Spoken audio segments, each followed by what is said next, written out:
In this video, we are joined by Mr. Seymour Duck along with the Italiano Citrus George to talk about that Comcast earnings report.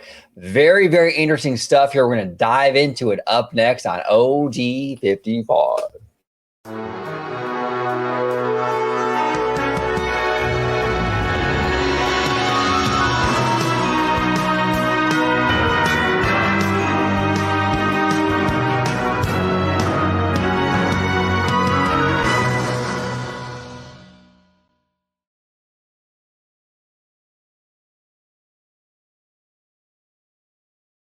Welcome aboard to another episode of Orange Grove 55. We have a fantastic panel today talking all about that Comcast earnings report. I'm going to start with you, Mr. Seymour Duck. Welcome back to the show, brother. I appreciate you coming on. Hello. Welcome. Yeah, it's great to be back. I had a blast last time, and I'm excited to talk about Comcast earnings. I know a lot of people don't like to talk about the numbers, but for me, I can spend hours. Yeah, no, it's great. It's great. And that's why I love having you on, because you have really interesting insight into these numbers, the financial end of things. So it's be really, interesting to kind of dive into this. Seymour, if you could let everybody at home know where they can find you on social media. Oh yeah, they can find me on x.com at Mr. Seymour Duck. There it is. And I will be linking his X account down below in the description. So make sure you give him a follow. Fantastic follow. So Mr. Seymour Duck. Down below, we got Citrus George, the Italiano. George, welcome back. If you could let everybody at home know where they can find you on social media, sir. Absolutely. And thanks for having me back. I love having these discussions with you fellas. And if anyone out there would like to follow me on social media, you could do so on X, formerly known as Twitter, at Disney George. You could also find me on the podcast, A Walk with Walt. And of course, you'll find me here on my home base at Orange Grove 55 with Citrus Corner, with all that sweet, juicy, but sometimes sticky Disney news and info. Perfect. All right, let's dive right in. I'm going to go ahead and share my screen real quick. And we'll start, we'll set the table with this article from CNBC. It says here, Comcast sinks despite profit beat as broadband subscribers slip and ad revenue slumps. This is from Alex Sherman. The key points here, Comcast lost 18,000 residential broadband customers and gained 294,000 wireless subscribers. NBC Universal streaming service Peacock added 4 million subscribers and generated $830 million in revenue, up 64% from a year earlier. And Oppenheimer became the highest grossing biopic of all time, bringing in more than $900 million in the box office revenue. Still, theatrical revenue fell 25% from the quarter a year ago. Seymour, I'm going to start with you. What are your overall thoughts in regards to this earnings report from Comcast the other day? It's for me, if you're an investor in Comcast and your horizon is like 5 to 10 years, this is very concerning. Sure, they beat their estimates, but it's very concerning. Your core business, Xfinity, is going down, and that's where they generate most of their money. And then you see points like, 64% up on revenue for Peacock, but if you deep dive into the numbers, they're actually losing over 500 million on that service in that quarter. Wow. Which is very concerning, because when you compare that to like Disney, last quarter they also lost 500 million. But Disney is a bigger service. That net loss margin is huge in Comcast. And for me, that's very concerning. That's interesting. That's very, very interesting. Now, what are your thoughts, before I move to George, what are your thoughts on the theme park end of it? For me, for the theme parks, they need to get more IPs. The parks did well because of one IP. It's Nintendo. They're Mario. It's a big brand. But the unfortunate part is that, sure, right now the growth is great, but that IP is going to peak. Mm-hmm. And then everyone's interest is going to go down. And then it's like, okay, well, we don't have Mario anymore to go get the customers. What do we do now? You don't have the strong IPs. I think what they need to do is buy Warner Brothers Discovery, but that's a whole other thing. Yeah, no, I think I've been saying this for years, and I completely agree with you, Seymour. Universal has an IP problem. It's really troubling that all their biggest properties in their theme parks are other people's properties. Okay? That's a huge problem for Universal, and I'm glad that you're kind of sounding the alarm on that, because I completely agree with you on that. They need to work on creating the next Harry Potter, a Universal owned property that is just as popular as a Harry Potter, or the next Mario, or the next, that's what they really should be doing. And instead they keep renting these IPs, and all the biggest IPs in these parks are other people's stuff. It's crazy. And you're right. The Mario completely buoyed the theme park, the theme park numbers. It was because of Hollywood and Super Mario Land, or Super Mario World, that these theme park numbers were as good as they were. I mean, the Orlando numbers over there for Universal flatlined. So not good. And I agree with you, Seymour. Very troubling stuff indeed. What do you think, George? Overall thoughts on this earnings report? Well, I'm going to kind of start my point off with a lot of people talk about, is Apple going to buy Disney? Should Disney sell to Apple? And this is one of the issues that I have if Disney was to do that. And it's the same kind of notion of how Comcast owns Universal, is when you have a bigger entity of a company that owns another part of a company that is also running franchises and theme parks and what have you. If, God forbid, something were to go down with these numbers on the Comcast side, then that could start hitting Universal's parks. Right. Because Comcast is the owner of that, which a lot of the revenue is how it gets distributed into the parks.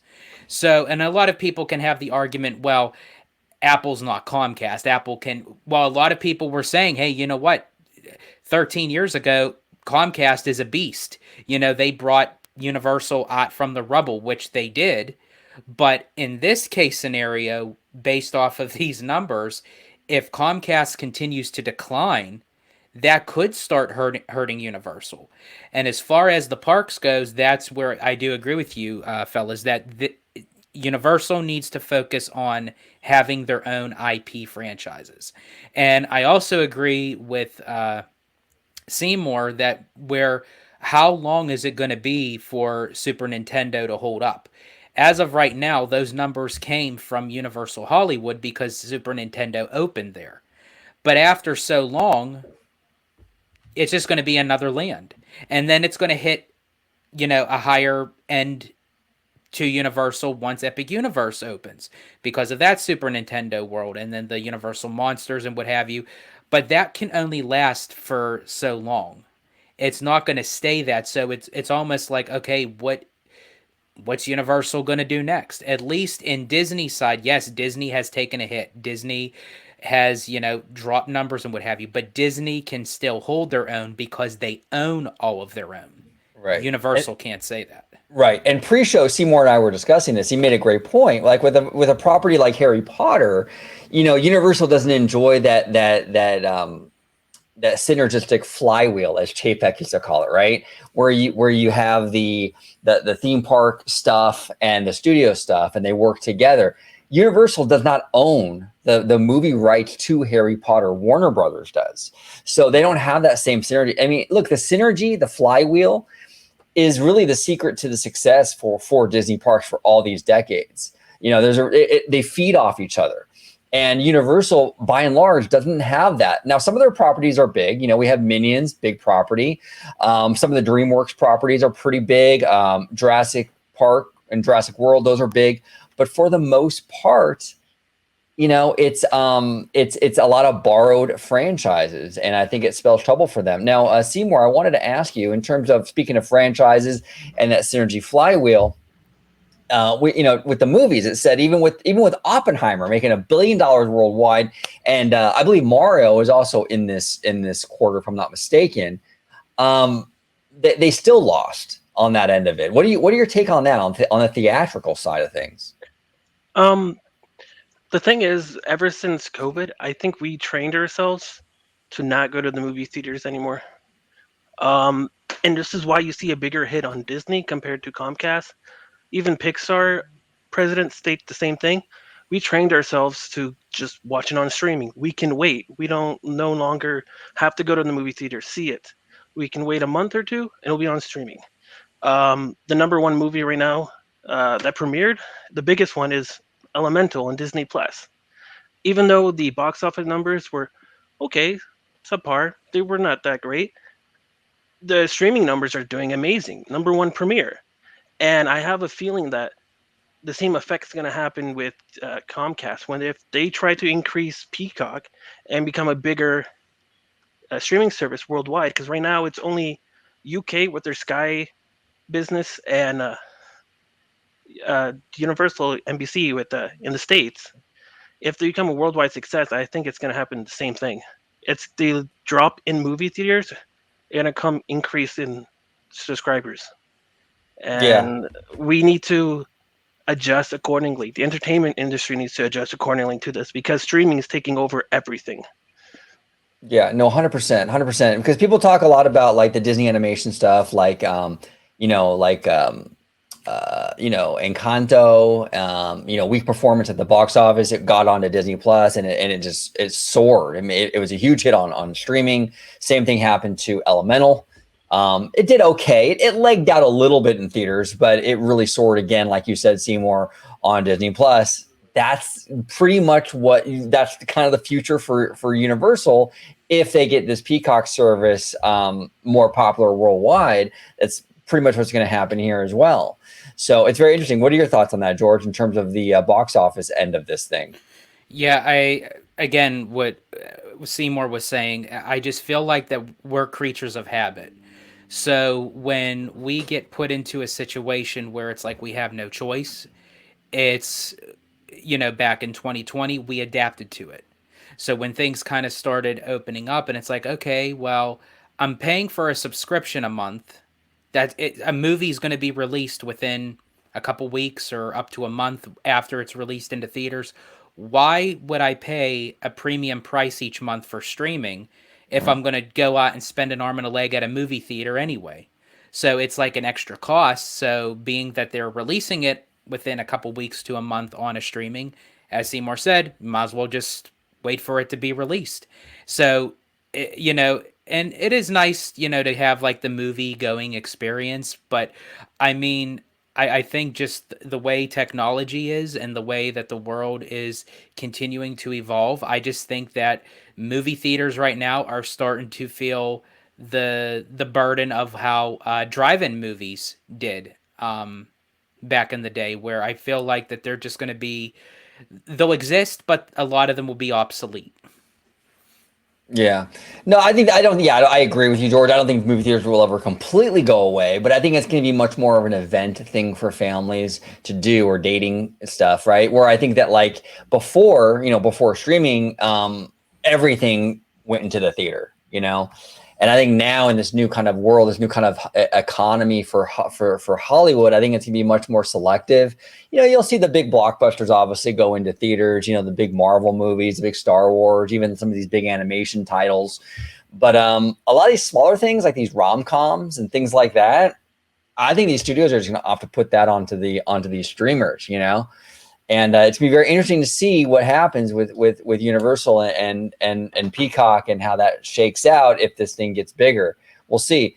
But yeah, like Peacock is a much smaller streamer than Disney Plus, much smaller. So we'll see if they can get those numbers up. Because right now I think that they're only at like 28 million subs or something right now, which is pretty low comparative to like Netflix or Disney Plus. So I also want to dive into some other stuff with this, because this is fascinating here with what Comcast is doing. Go ahead, Seymour. I'm sorry. There was one point I wanted to say because you were talking about the experience. Yeah. The Taylor Swift movie is a prime example of getting that experience.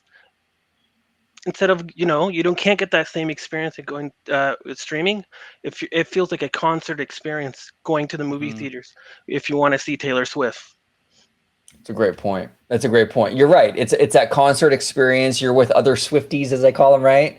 And you're in that theater. You're all singing along, having a good time. You can't duplicate that with a streaming service. So that's the kind of thing. Perfect example, Seymour. That's the kind of thing that I think is really going to flourish and thrive in that movie theater experience. And things like Avengers Endgame, right? It's that same kind of feeling of like this kind of community, kind of like we're doing this together, as a fandom, and we all stand up and cheer.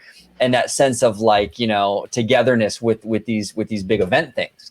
Yeah, it's why Avatar 2 did amazing, because you're not going to get that experience streaming. That, like, the scenery is all beautiful, but on a small screen, it's not the same as watching it on an IMAX.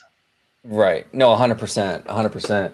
So this article goes on to say here, now shares of Comcast slipped more than 8% on this earnings call. That's pretty significant. That's a pretty decent drop. Now it has made some gains since then, I think today, but still 8% is nothing to sneeze at. But it says here that NBC Universal's flagship streaming service Peacock added 4 million subs and revenue increased 64% to 830 million. Now, before the show, Seymour, you brought up an interesting point about that 64%, if you want to kind of elaborate that for the audience and why that's not as significant as it might sound. Well, I'll give you an example. So for Disney right now, their last quarter, unfortunately, we don't have their earnings for the current quarter that just happened. That's happening, I think, next week. Yeah. But on their last quarter, their revenue is 5.5 billion on streaming, and that's all three with ESPN Plus, Hulu, and Disney Plus. And their net loss is at 500 million. When you compare that with Peacock, sure, 830 million, 64% sounds great, but you're also on par with Disney with 565 million loss. That's not good. No, that's not good.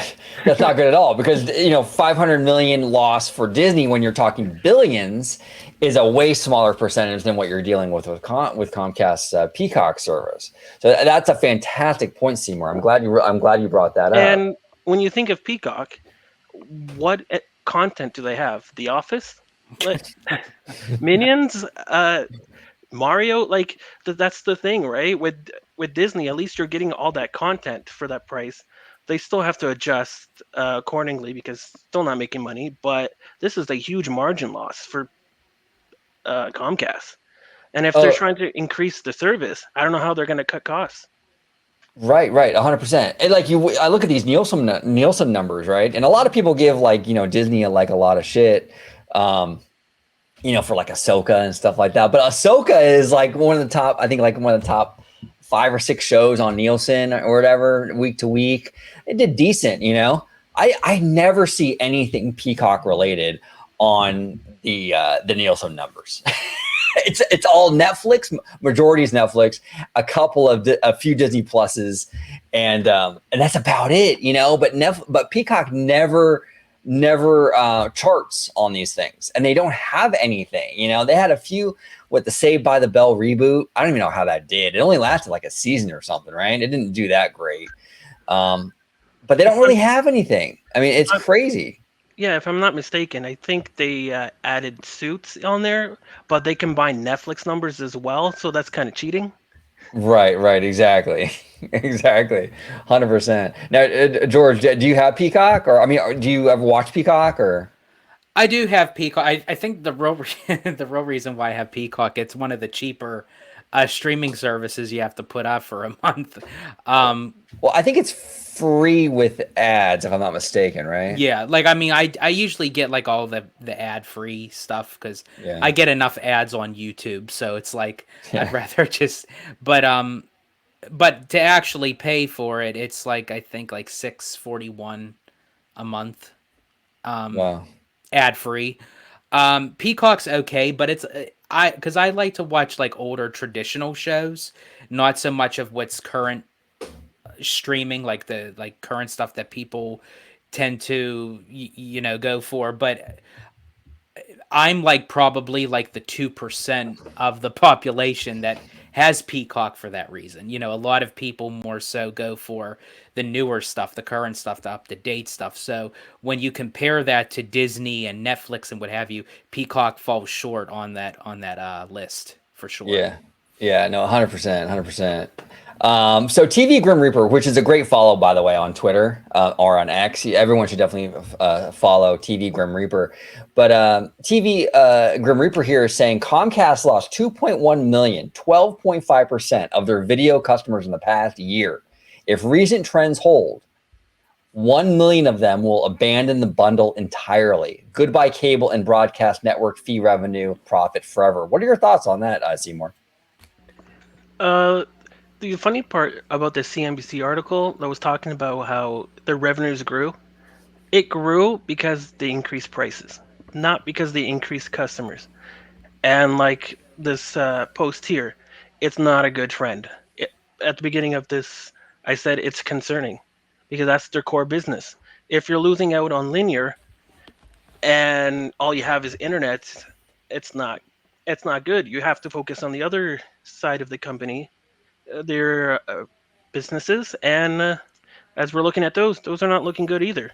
You got Mario and you got Peacock losing a lot of money.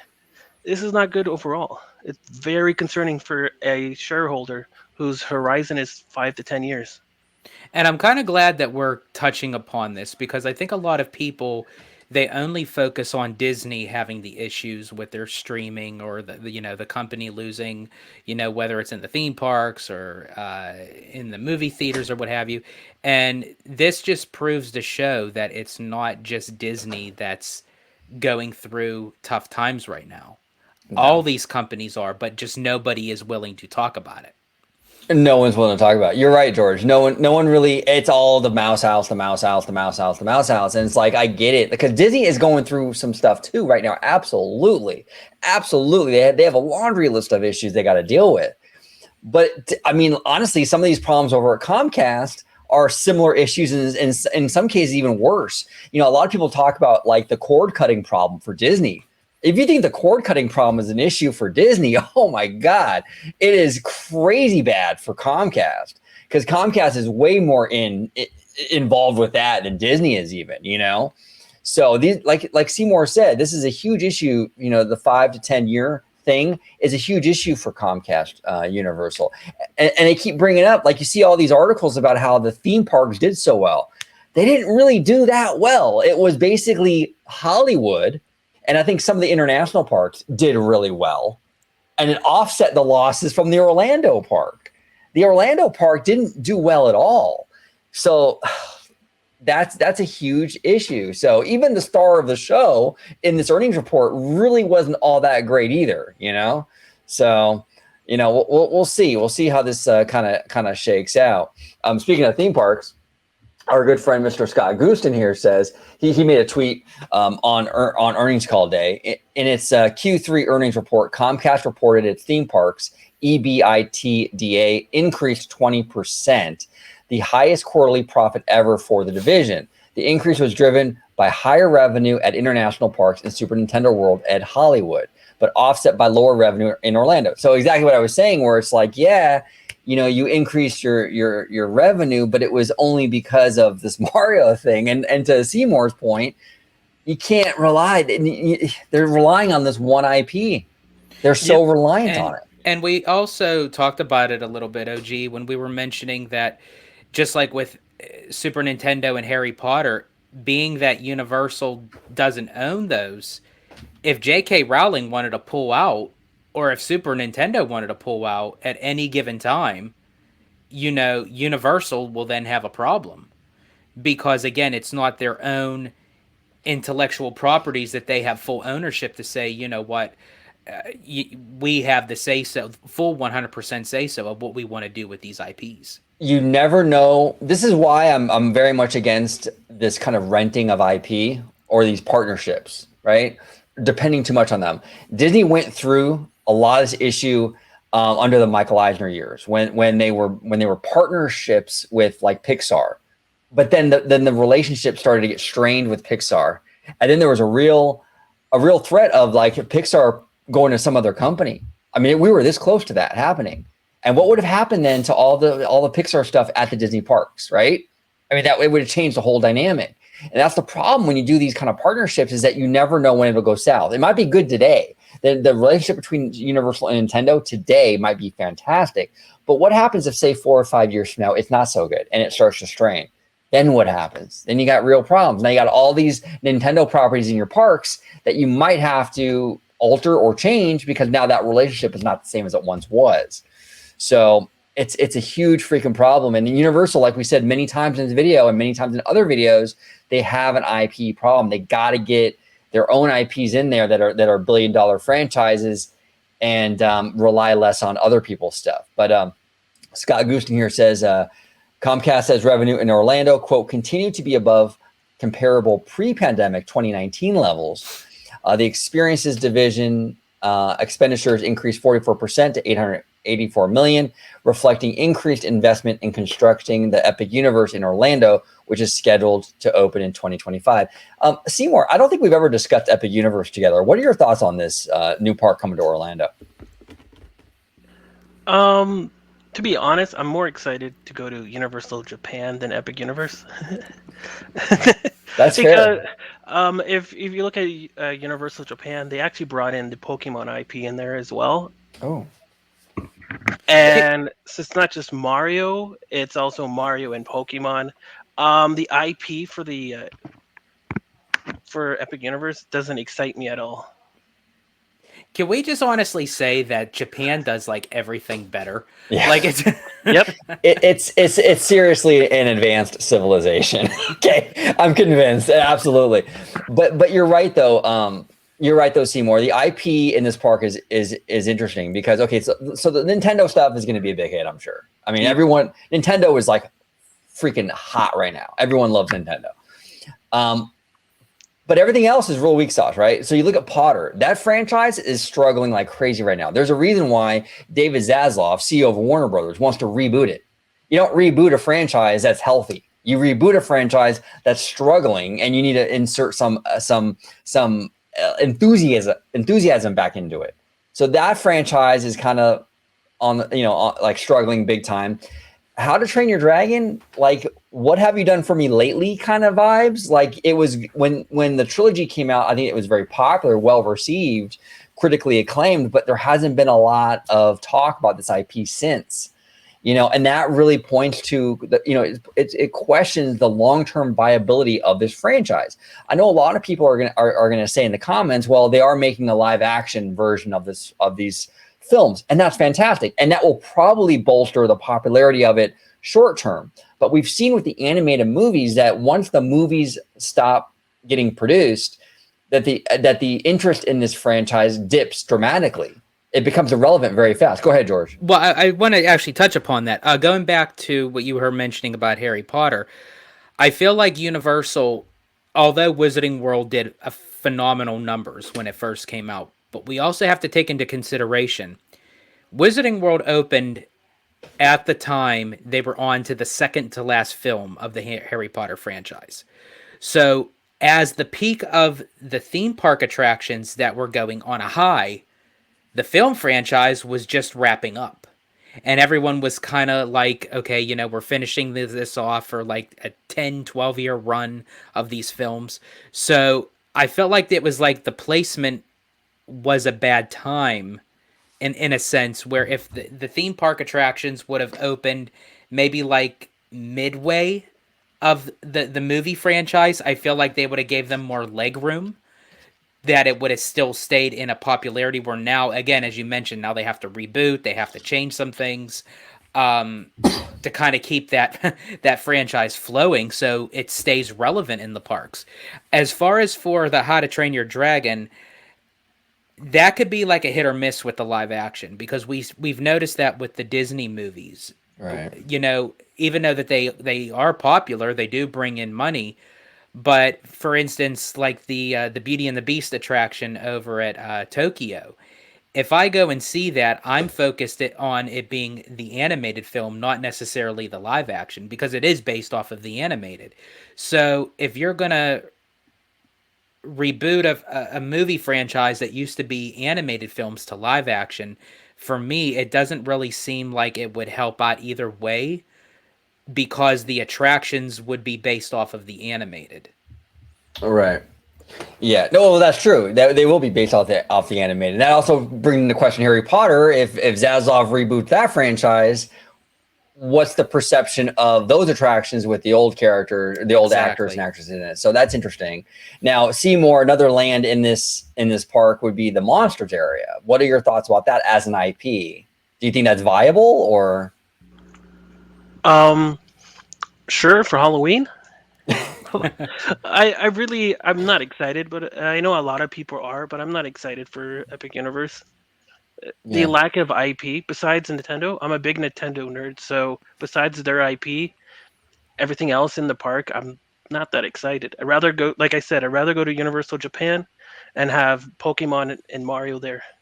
So let me ask you, Seymour, would you have rather Epic Universe just be, because we actually touched upon this subject matter, I believe, with Candid Camper and Tones, I believe, on the channel. Would you have preferred Epic Universe to just be one big giant video game IP theme park where it bolsters like Super Nintendo, Zelda, Kirby,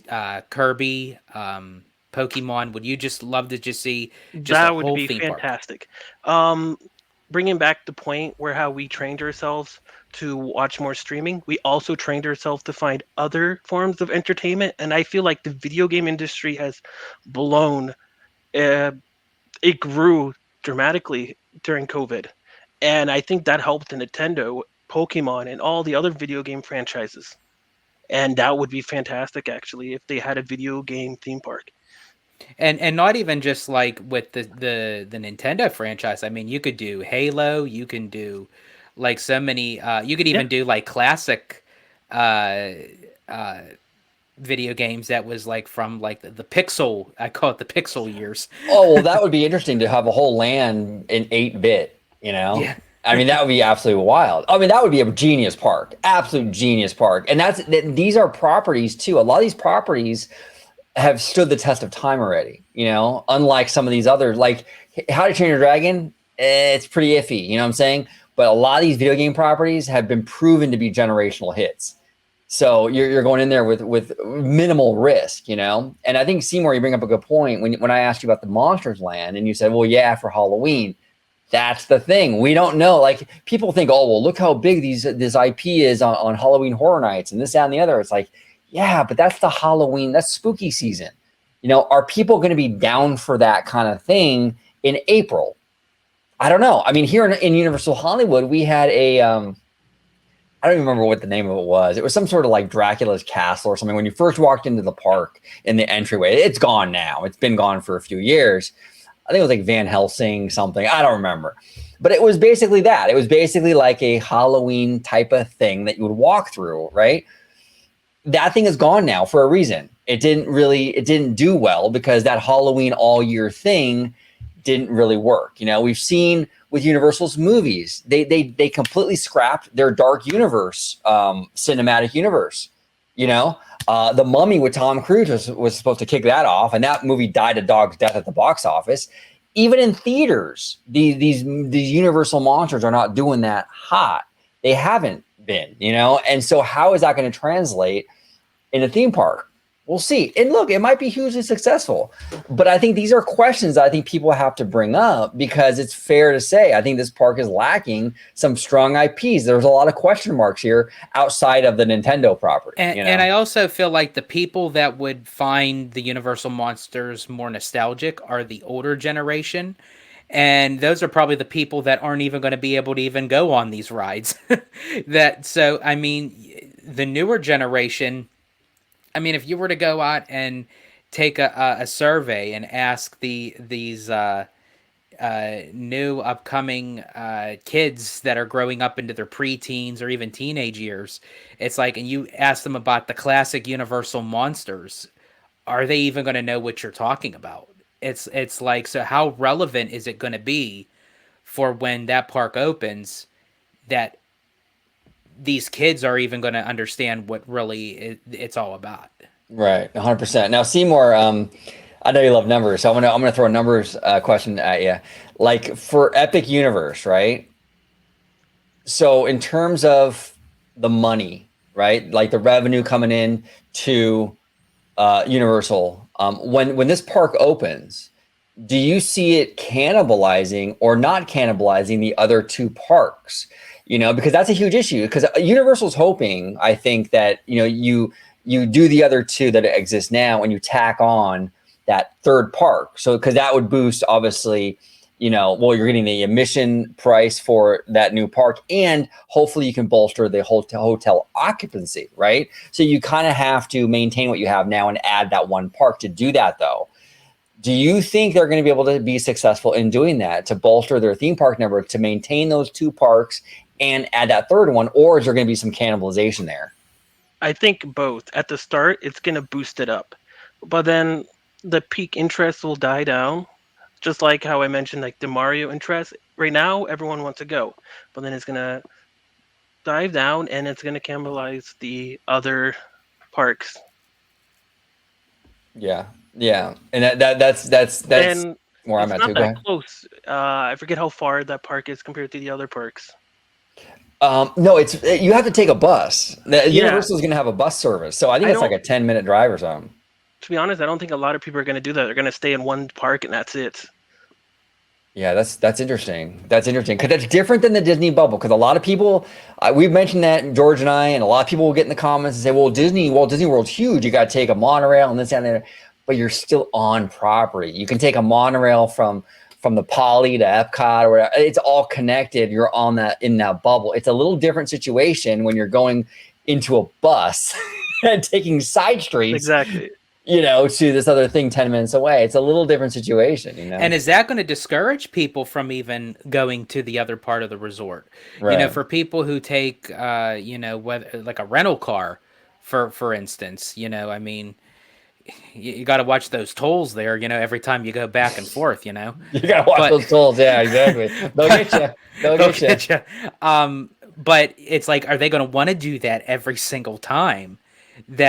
Because isn't that the whole reason why they're even incorporating hotels over by Epic Universe? So people are going to be kind of in their own little bubble over there, and then for the people that are staying in Cabana Bay or Adventura, they're gonna stay in that area. So to do a lot of that back and forth, That's I interesting. I think honestly that's where it's going to cannibalize the other parks. That's an interesting point, George, that you brought up here because I think there's two hotels over there, right? By Epic Universe. There's going to be three. There's going to be the two on the outside, which is Hmm. the Nova and Luna Right. hotels, and then the one actually inside the park itself. See, that's a lot. And so you bring up a good point. When you kind of create a situation where you can sort of like you have this all-encompassing vacation over there, you have your hotel, the park, you're good. That it kind of de-incentivizes you though to travel to the other ones because you got your room, everything's over here.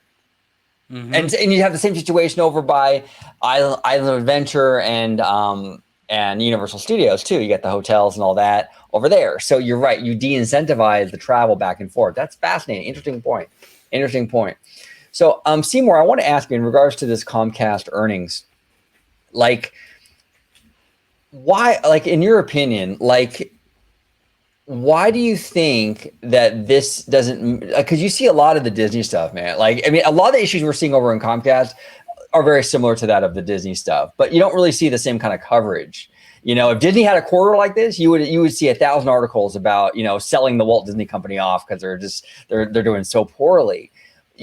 Comcast can kind of do this and kind of like, they might get a couple of hit pieces, but not really. Why is that the case, in your opinion? Well, let's be honest. Who owns CNBC? Oh, right. Yeah, that's true. And every other week, I see a hit piece from Disney. They're not going to trash talk about their business, right? Right. Even here, they put points in how positive it is in that article with CNBC. But when you actually look at the numbers, they're not that great. Yeah. No, they're not. They're not that great. And obviously Wall Street wasn't buying it because they ended up selling off. I mean, they lost 8%, it was bad. They do provide a dividend. That's the difference with Comcast shareholders with Disney. Disney took away their dividend, so that stabilization with the stock is not there. And Bob Iger did promise at the end of the year they're going to ask the board to bring back dividend, and I have a feeling that's going to stabilize the stock, and we're not going to see that downtrend in the stock price anymore. I see a lot of people on X talking about that, how it's the 5-year low, 2014 numbers for stock. Yeah, but it's because Comcast can provide that dividend that stabilizes the stock. So even if sometimes you hear these bad news with Comcast and goes back up 2% the next day when the market is green, they still have that dividend they can give to the shareholders to ensure that, okay, everything's still good. Everything is fine. At least you're getting that dividend every quarter. Great point. Great point, Seymour. Oh, it's always fascinating talking about this stuff. Yeah, because you really dive into these financials and stuff. I appreciate your insight on this, man. And like, you're right. I mean, Comcast, CNBC is owned by Comcast, so I've said it before on social media. I've said it before in videos. I think that there should be some sort of rules against that. Like, look, you have a company, right, with CNBC that's literally owned by Disney's biggest competitor. Like, they have a vested interest in screwing over Disney, and they're a huge force in this investor community, CNBC, and they can move markets, and for them to be able to just kind of do whatever they basically have their pundits go on there and smear Disney and have that vested interest in doing so because they're their top competitor. I think there should be some sort of regulatory thing with that. I think they should have to either disclose that they are the top competitor for Disney, or maybe even be restricted in doing so, because it just seems like a total conflict of interest. Because a lot of times when you just look at the title CNBC, right, you're just seeing it as that. You're not really focused on, well, who owns it. We all do, because we all, we read the trades, we, Wall Street, what have you. We dive in depth with this stuff, but anybody could just look at it and say, oh yeah, well, that's CNBC that's saying all that. Well, yeah, and then that ties back to Comcast, and then what else does Comcast? Universal and Disney as a theme park have been going head to head for years. So it's like, yeah. Well, and I would say the same thing about ABC News. If ABC News had hit pieces every other day on Comcast and their parks and this, that, and the other, I would say that should be also regulated and stuff. I think there's an issue there. Absolutely. So I don't know. But Seymour, I want to thank you. It's always fascinating bringing you on. I want to bring you on again, Seymour, once we get the Disney earnings call. I was just going to say, we'll see you on November 8th. Yeah, we'll bring you on for that one. I know our good friend Alia wants to be on that one too, so it might be a more full panel. But we'll definitely love to have you back on, Seymour. Well, thank you for having me on. Yeah, absolute blast. If you could remind everybody at home where they can find you on social media. Oh yeah, they can find me on X at Mr. Seymour Duck. There it is. And in the description down below, I will link that. So give him a follow on X, on Twitter. And Citrus George, if you could let everybody at home know where they can find you on social media. Absolutely. You could find me on X, formerly known as Twitter, at Disney George. You could also find me on the podcast, A Walk with Walt. And of course, you'll find me here on my home base at Orange Grove 55 with Citrus Corner, with all that sweet, juicy, but sometimes sticky Disney news and info. There we go. Comment down below with all your thoughts on the Comcast earnings, on Epic Universe, broadband, linear TV, whatever you want to talk about in the comments. Do so down below. Now, George, since we were talking, literally the whole show was about money. Mm-hmm. Do we do the money drop at the very end? Let's just do the money drop. Might as well. All right, everybody. Take care now. Brand new money, brand new hundreds. Got a bunch of zeros like a bag of new fun.